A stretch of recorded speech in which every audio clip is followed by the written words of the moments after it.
Chicken fry মানেই খাস্তা আর মজার একটা খাবার। আমি ঘরে বসেই কিভাবে সহজভাবে এই রেসিপিটা তৈরি করেছি তা আজকে আপনাদের সাথে শেয়ার করব। হ্যালো এভরিওয়ান, আসসালামু আলাইকুম। আমি নিয়েছি আদা বাটা, তারপরে নিয়ে নিচ্ছি রসুন আর পেঁয়াজ একসাথে বেটে রেখেছিলাম, ওইটা আমি সাথে দিচ্ছি। তারপরে দিয়ে দিব জিরা,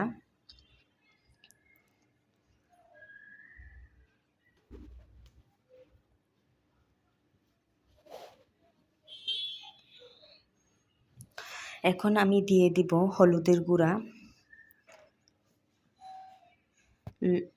ধনিয়ার গুঁড়া, একটু ঝাল ঝাল লাগার জন্য দিয়ে দিব মরিচের গুঁড়া,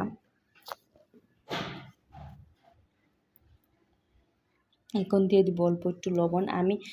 আমি তার কি যে জিরা এলাচের পেস্টগুলো দিয়েছি, বাট এটা একটু পরে দিয়েছিলাম।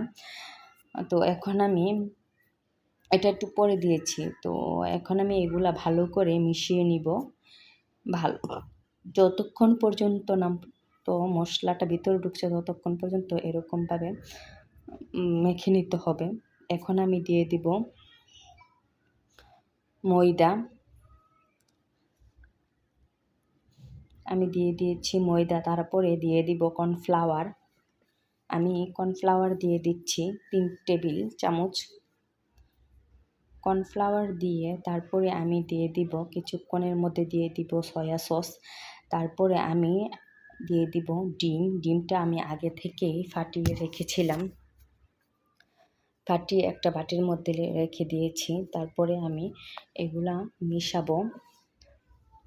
এখন আমি দিয়ে দিব সয়া সস দেওয়া শেষ হয়েছে, এখন দিয়ে দিব ডিমটা আমি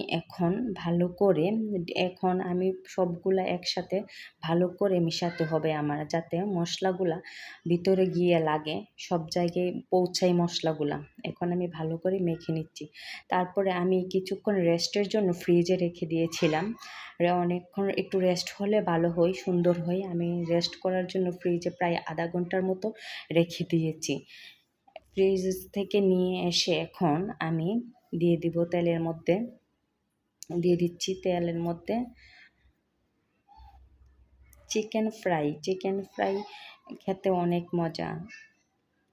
এভাবে করে আমার মতো একদম সহজ উপায়ে আমি বানিয়ে দিয়েছি। এভাবে অবশ্যই আমার মতো ট্রাই করবেন, আপনিও এভাবে ট্রাই করে খেতে পারেন। এভাবে অনেক সুস্বাদু হই, ঘরে বসেই একদম ঝামেলামুক্ত।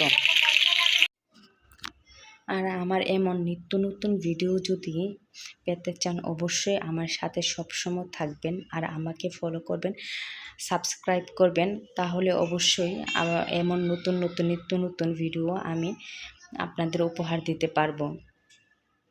এই যে দেখেন চিকেন ফ্রাইটা একদম কত সুন্দর হয়েছে, স্মুথলি একদম, কালারটা কি সুন্দর একটা কালার হয়েছে। আর যখন পরিবেশনা করব তখন তো অনেক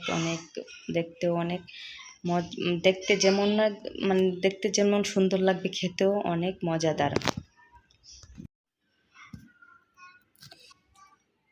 আমার চিকেন ফ্রাই রেডি, আমি পরিবেশনা করেছি।